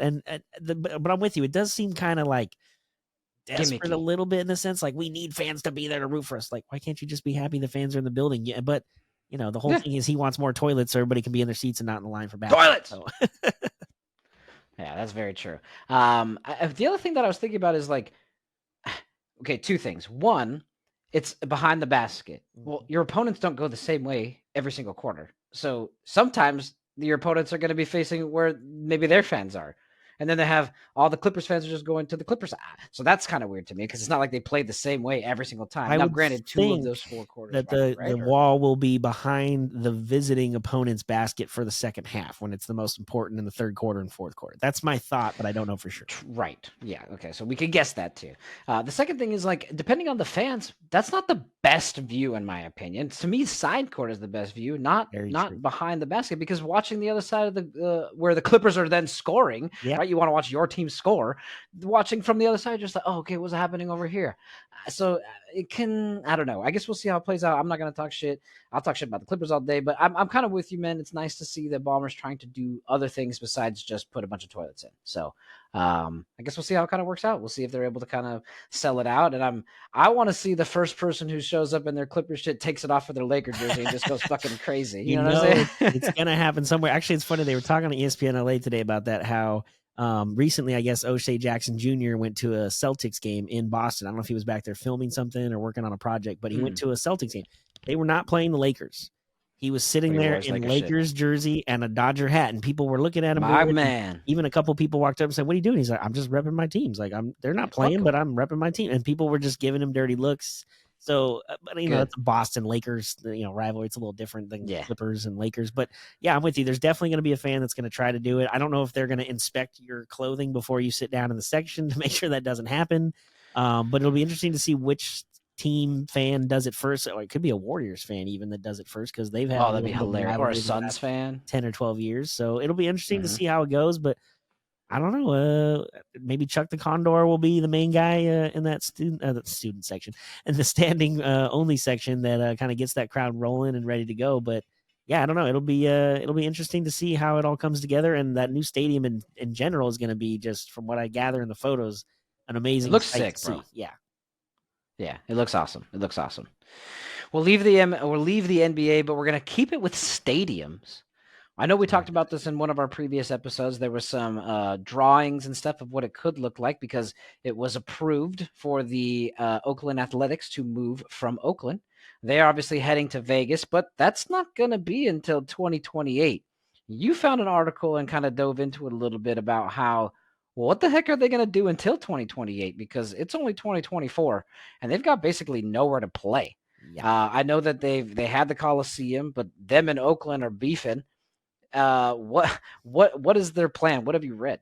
Well, not only did they announce that they're being able to relocate to Vegas, they had those first renderings that we saw when that all came out. But since then, there have not been any actual details of how it's getting paid for, how much it's going to cost, or in-depth renderings, or where it's going to be even placed on the strip necessarily. So there's a lot of questions there as far as that goes in the loan. But the biggest part is like you said, where are they going to play in the meantime? If they have one more year, I think, on their lease for next year with Oakland at the Coliseum, but I don't know if they're going to want to renew them or let them play there for 3 more years, knowing that ultimately they're just going to leave them. The other part of it too is there's talk of they could play maybe at the stadium that the Giants play at. Well, how in the world are the Giants and 8? Like, I can't even imagine trying to do the schedule for 2 MLB teams in one stadium, because it's not just like football where it's once a week, or if it's basketball and basketball like Lakers and Clippers sharing, it's just a hardwood floor switching out for another one. You have to upkeep the baseball field constantly throughout the season. If you have a game basically every day for 6.5 months, I don't know how they can do that. So then there's talk of, well, maybe we'll go play at the Giants AAA facility in Sacramento in the meantime. But then there's this. Do they have anything on their own? Is that all they want to do, is wherever the Giants are? That's where they need to be? Jeez. That's all they have really at this point, because the Coliseum is basically going to fall over if they have an earthquake up there the next time. It's such in bad shape.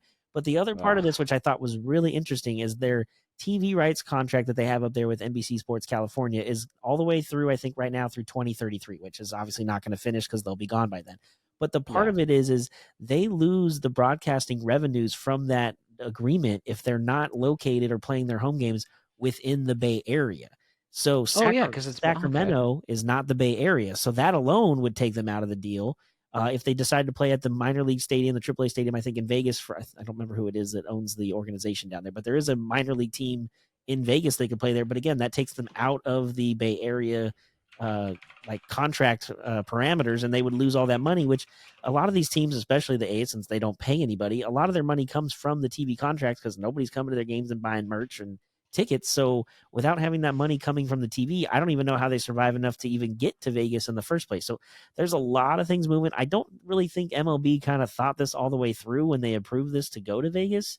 There's a lot of question marks here, and I'm just confused as to what's going to happen, but I'm glad it's not my team. Yeah, I mean, in my opinion, the MLB right now is probably one of the least run. Now, granted, it's been improving. I like the way the things that have been happening on the field, but as much as I don't like Roger Goodell, I think this is the worst commissioner we have in the four major sports. Manfred's pretty worse. To quickly, it's the Las Vegas Aviators that play there, which is the A's AAA. Oh, it's their own affiliate. AAA. So it's like, okay. Yeah. So I think it's weird though. I think you mentioned it, and if not, the funniest part to me is the whole if they do decide to try to get with the Coliseum, that Oakland says, "Oh yeah, no, we're gonna go ahead and let you play. We'll let you play here, but when you leave, you don't get to be the A's. We're keeping that." I forgot about that part. That's definitely not something that they're gonna go for. At least I don't think they would. They've been the A's for a long time. It's a well-known franchise, although they've been in the shitter recently. They have won World Series and have great players, legacy players that have played for this franchise. So it's crazy to see that all this is happening. But yeah, I doubt they're gonna go with that. Oh, I guess you could keep the A's. I mean, what are they gonna go be? Well, even A's works in Vegas, right? Because the Ace. I mean, I know they don't want to be the Aces. That's the WNBA team, but even the A kind of works. You could make a bunch of freaking shirts and stuff with playing cards, whatever. But if I'm the A's, I think I talked about this. I think when we first talked about them moving and them staying as A's. If I'm them and everybody knows you as the cheap franchise who doesn't want to do anything, why would you want to keep that name at that point? Go to Vegas, start from scratch, get a new name, get a new color scheme, just start all over. And just, Still like the Sonics left from Seattle and went to Oklahoma City, completely redid their name and logo. They own all the history of the Sonics, which is why they still have that star on the back of their jersey, because they won a title in Seattle. Just completely start over. Give yourself a new name and marketing yourself different. You'll make a bunch of money just on sales of merchandise because it'll be new. Just like every time a new team comes out, they sell a bunch because it's different. It's something new and different colors and names, and people want to buy it and be the first to own it. If I'm them, take the 3 years in Oakland if they'll give it to you, and then give up the name when you leave. Just leave all the history there. Let them do what they want with the Coliseum, because I would assume once they're gone, they're going to blow it up. There's no reason to have it standing anymore. Actually, you know what would be a good idea? We talked about how the WNBA is expanding into San Francisco at some point here, and they're going to have them play at Chase Center, but they're going to use Oracle, which is the old stadium for the Warriors, as their practice facility. If they can blow up the Coliseum next door, they can build a brand new practice facility there and some like courts and stuff for little leagues and basketball teams, and make it more of like an entire community thing instead of just a parking lot with an ugly stadium sitting in it. Yeah, Oracle was cool. It's like really nice from the outside, and the history there, and obviously all of that stuff. Because I went to a game there once, and obviously the how loud it is and how fun it really is loud, bro. I mean, they get the way they built that roof to come down and like really get the acoustics in there was well thought out. Yeah, so I mean, it's cool, but it is old, So I can see that'd be pretty cool. Do something for the actual community instead of just a bunch of billionaires kind of running around. You know what I mean? Exactly. Plus, if Lacob and them who own the Warriors are running that WNBA team, they're going to make and do everything the right way if they build something new on that plot of land. So the city probably wouldn't have to pay very much compared to like other teams trying to get the city and the state to pay for all those new venues. Yeah, that's a good point. That's a very good point. Lots of money changing hands. We got one more story about money changing hands also. Looks to be Amazon involved. Jeff Bezos just does not stop. I mean, I know he's probably not really involved in this crap, but he just does not stop. Amazon looking to buy a stake in Diamond Sports or Bally Sports networks, right? We've seen those. I know that the Angels play on that. It seems pretty interesting. They need a bailout, and they need one bad. Currently, Diamond Sports has been in Chapter 11 bankruptcy proceedings in the Southern District of Texas since it filed for protection last March. Company said late in 2021 that the financial filing had a debt of $8.67 billion. Debt of $8.67 billion. I mean, they're desperate, bro. And Amazon, is freaking just ramping up. Obviously, they have the exclusivity with the Thursday night deal with the NFL.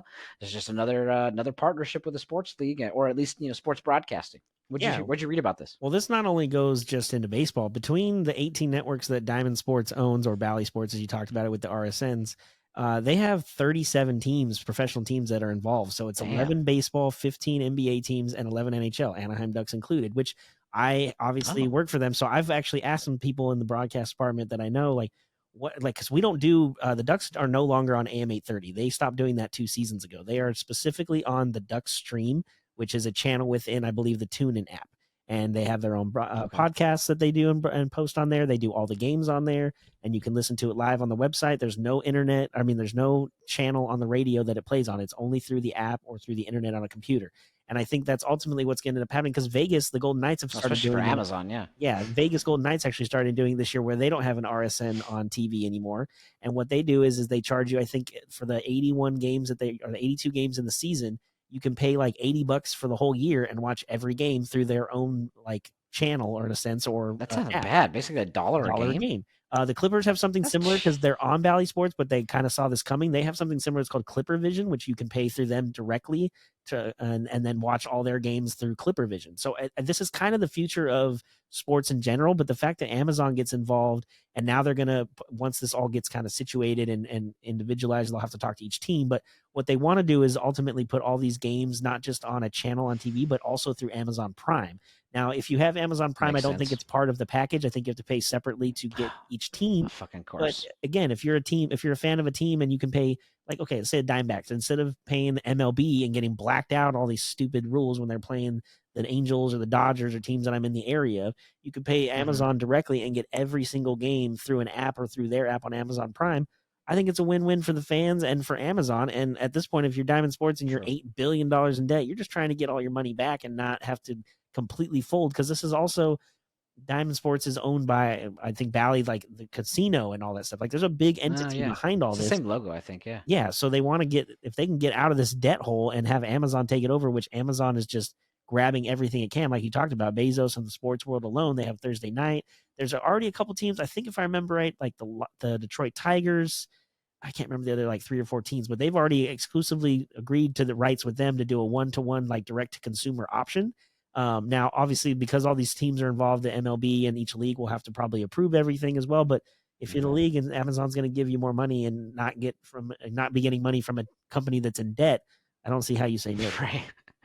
Yeah, it's all about the money, that's for sure. I wish the freaking Lakers weren't on Spectrum Sportsnet. I'd love to pay $100 a year to watch every freaking Laker game instead of having to just watch the highlights on YouTube after the night, or Actually, pray that they're on like TNT or it's something. funny you say that. I think starting this season, Spectrum Sports has a thing where you can pay them through their app, and I think it's like $20 a month, and you can watch Dodgers and Lakers on Spectrum Sportsnet or whatever it's called for the Dodger channel. I don't watch that channel, obviously. Screw the Dodgers. But I think there's a way to do it without having to have their channel through your cable as well. I'd have to look in the details, but I do remember them talking about it. That was going to start this year, or if not this year, next year. So again, more and more teams are doing it. But if you're the Lakers, though, and as far as they're concerned, Time Warner is paying them $1 billion to have all that TV rights. And if you're the Lakers, who, again, this is not a typical ownership group that has $1 billion company behind it. It is a family-run business in a sense.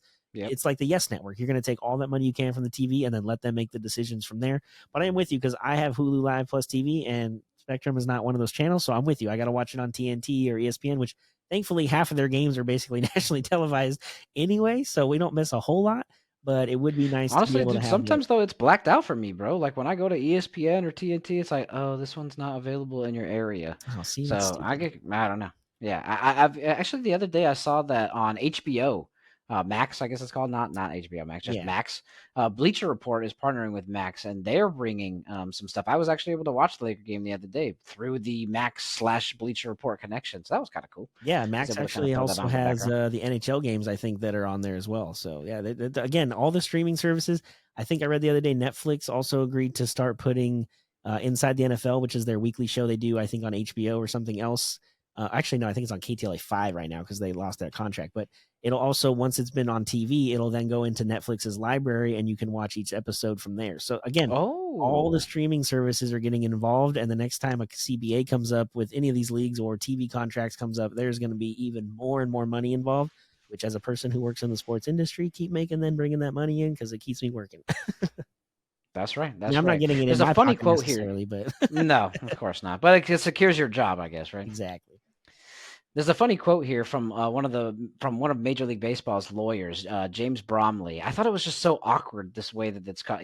When asked about like how this is all going to go down, he says, "quote There's a lot to digest.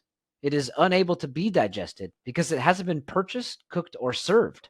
When we get to that point, we will look at it and figure out whether it is able to be digested. We will refrain from adding congratulations until such time that something is actually delivered. Now, that last sentence is the only one that actually makes sense. I don't know why the hell he's talking about food Yeah, in the that previous digesting thing. jeez. Yeah, I don't know. Does he have digestion issues? That was on his mind or something like that? I thought that was a super weird quote. But again, there's a lot of stuff that has to go. The other bankruptcy court, obviously huge agreements, especially since they have, like you mentioned, multiple teams across 3 different leagues. So it'll be interesting to see how this plans out. But if it is on Amazon, I know that's one more thing I'll be able to watch because I'm tired of watching the Diamondbacks, who were part of that Bally's, not being able to see them on this MLB thing that you pay for. Thank you. Yep, no problem. And not being able to see them when they come play the Dodgers. It's super annoying. That's like one of the ones I actually want to see is playing the Dodgers. I don't necessarily need them see them play the Brewers on a Thursday night. When they're playing the Dodgers, I want to see what's going on, you know? Well, yeah, and not only that, the MLB TV thing, like I pay for that thing so I can watch any baseball game I want, but why am I getting blacked out of a game if I paid to be able to watch it? Why does it matter where I'm living or where I'm located at the moment I want to watch it? That makes no sense to me at all. If I paid you paid for $40 or whatever it is for the year to watch any game I want at any time, then let me watch any game I want at any time. Now, if there's one that's on ESPN or it's a nationally televised, I can understand it a little more, but it's still frustrating as hell because it makes no sense to me. Again, I paid to watch this. Let me watch it. If those people are broadcasting it, let me watch it. I don't get it. Yeah, agreed. And so thank you, by the way, because I know that you kind of hooked me up with that, so I'm able to watch a bunch of games. So thank you for that. Yeah. But yeah, I couldn't agree more. But what's it all about, bro? The money. Money. It's all about the money. About the money. And if they ain't, if they're not getting enough of it, then they ain't know you watch it. So I mean, look at the Dodgers. They paid $700 million to Shohei. So if you're going to any Dodger games in the next couple of years, you're probably going to be paying like $30 at least for parking. I'm assuming a Dodger dog is going to be like $45 now. Micheladas will be $65. Going to be $80. You know, somebody did make a joke though. Like if Shohei can defer all his money, can I go to a game and buy a beer and be like, I'll give you 20 now, but can I defer the other amount for like 3 years from now? Yeah, I'm sure they're gonna go for that one. They'll just sign you up for a little list. You just write your name, be like, owes $20 in 20 years. Thank you. And then just be like, oh, hopefully I hit the jackpot in the 20 years, or hopefully I'm too old and I'm gone before that bill comes due. Yeah. Come on, come find me. That's crazy. Well, we got through a marathon on this one. We do have one of our final segments that we try to wrap up on each show. It is Thursday. So we're going with This Week in Sports History. This Week in Sports History.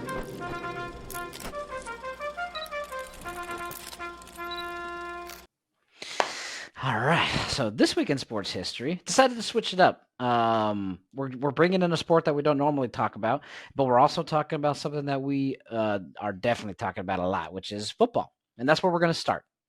January 13th, 1973. The Miami Dolphins, who went 14-0 in the regular season and won 2 playoff games, beat the Washington Redskins 14-7 in the Super Bowl to become the only undefeated team in NFL history. That just happened. Obviously, it's been expanded, all these extra weeks and stuff, make the games in February. But yeah, January 13th, 1973. Wow. You know, I was just thinking about, too, not only did they go 16-0, and obviously the Patriots had their one chance in 18-1 back in the day. If you were to go undefeated and win the whole thing now, it would be an even 20 games. Oh, wow. Yeah, because of the extra round. Well, because you'd have 17 games. 17, season, yeah, and then 3. Yeah. 3 playoff games. So if you were to go undefeated in the future and through the whole thing, it would be 20-0 now instead of 19-0, how it could have been for for the Patriots. Oh, dude, the Patriots, bro. They were so 18 wins, 1 giant loss. I was just gonna say, what was the saying about the I'll one never loss? forget it, bro, because obviously I'm a huge Brady fan, and it was not good. Yeah, it just was too perfect, bro. 18 wins, 1 giant loss. I know, so irritating. Whatever. All right, but we're not gonna switch it up. Let's switch gears to a GOAT in her own right. Obviously, she has since retired, I believe, from tennis, but January 17th, 2014, 5-time champion Serena Williams becomes the winningest woman at the Australian Open, notching career win number 61 as she advanced to the 4th round with a 6-3, 6-3 victory over Daniela I'm going to mess this up, Huntakova. I probably screwed that up, and I apologize, Daniela. But yeah, dude, Serena, the GOAT of tennis for sure. Female women's tennis, obviously, kills it, bro. So yeah, winningest woman in Australian Open history was just recently complete. Well, not recently, 2014, but completed recent days in history. Man, yeah, she was so good, man. I mean, again, we don't watch a ton of tennis or do talk about it a lot, but when you No, do see somebody who's really, really good at what they do, it's hard to ignore it. And she was everywhere for during this time period of her just dominating the sport. And dominate I feel like honestly, obviously she's the best women's tennis player of all time, but I ever. honestly wouldn't be mad and if people said she was even the top player of all time. She's up there with just in general of tennis players. It would have been nice in her prime to have her maybe go against one of the guys that were in the top of the game at their prime, but just a goat and yeah, nothing else to say or add to it. She was just the best. Yeah, yeah. I would bark back a tad bit because there's definitely interviews of her saying that she loves being the best women's player. She's not a fan. She doesn't want to play the men. They hit so fast and they hit so hard. But yeah, I mean, and she could probably go toe to toe with a couple of them for sure. I mean, she's a goat in her own right. But yeah, dude, hats off to Serena. Yeah, Hats off to absolutely. Serena. Again, nothing to argue with there. Well, we got a ton of these facts. We got 2 every week. Sometimes we've got more, like last week. You could go back. We got history on Thursday. We got facts on Monday. If they wanted to go back and check out some more stuff, where could they find that, bro? Yeah, you can always search Our View from the Bench on Spotify, Apple Podcasts, or YouTube if you want to see what we look like and the different ads and things or different clips that we Also, put don't in forget here. to follow us on Twitter, at Instagram, and at Our View FTB. How's your weekend looking? Actually, not too bad. I'm not working tomorrow. Again, I have a weekday off because I have to work the weekend. There is a concert on Saturday, but I'm not working it. I'm doing the day shift. Cody Johnson, I Ooh, think, is that a country is person? that a Oh, you know guess what? you I've would been know who listening that to was more than I would. I've been listening to a lot of worship music lately, bro. I've been off the radio waves, so I'm not quite sure. But yeah, it sounds like it. That's for sure. Okay, It I'm definitely sounds like one. pretty sure it's a country concert, and then the Ducks are back for a quick homestand on Sunday for a couple games. I don't even know who we're playing on Sunday, to be honest, but I'll be there. And like I said, hopefully watching the TVs in the arena while the Chiefs and Bills game is getting wrapped up, and hopefully the Chiefs are getting a win out of it. But other than that, not a whole lot going on. Although I do have a stretch lab thing tomorrow, so gonna get stretched Oh, out and nice. kind of taking care of my physical stuff. But other than that, not a whole lot. How's your weekend? Don't have much planned. My dad came up today from San Diego, so he's gonna be hanging out a couple days. He's actually gonna help me. We recycle here, one because I'm poor, and two because I try to do it for the environment. So I got a bunch of stuff stored up in my garage. He's gonna help me take recycling in this weekend. Nice. Church on Sunday, football Saturday and Sunday, and just kind of relax, get ready for the next good old week of work. But yeah, nothing much going on. But excited for the Monday episode because we're going to be able to cover all of what happened this previous weekend, especially with the NFL. So make sure you tune in for that one. We're going to bring you everything that happened, our take on it, and excited for it, man. Heck yeah, we're gonna know who the matchups are in the AFC and NFC title games by the time we get back on Monday and we review all the games over the weekend and hopefully a couple more Laker wins over the next couple days as well. So Fingers crossed. a lot of things going on and a lot of things to talk about on Monday night. Yeah, make sure you join in. Appreciate you all stopping by this time, though. Thank you, as always, for seeing things from Our View from the Bench. I'm Brendan.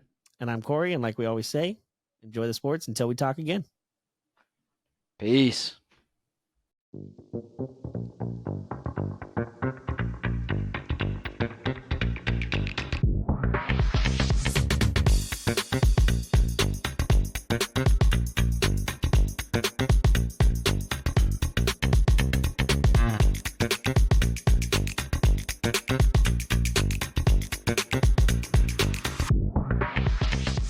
This was a Sycamore Fourth Studios production.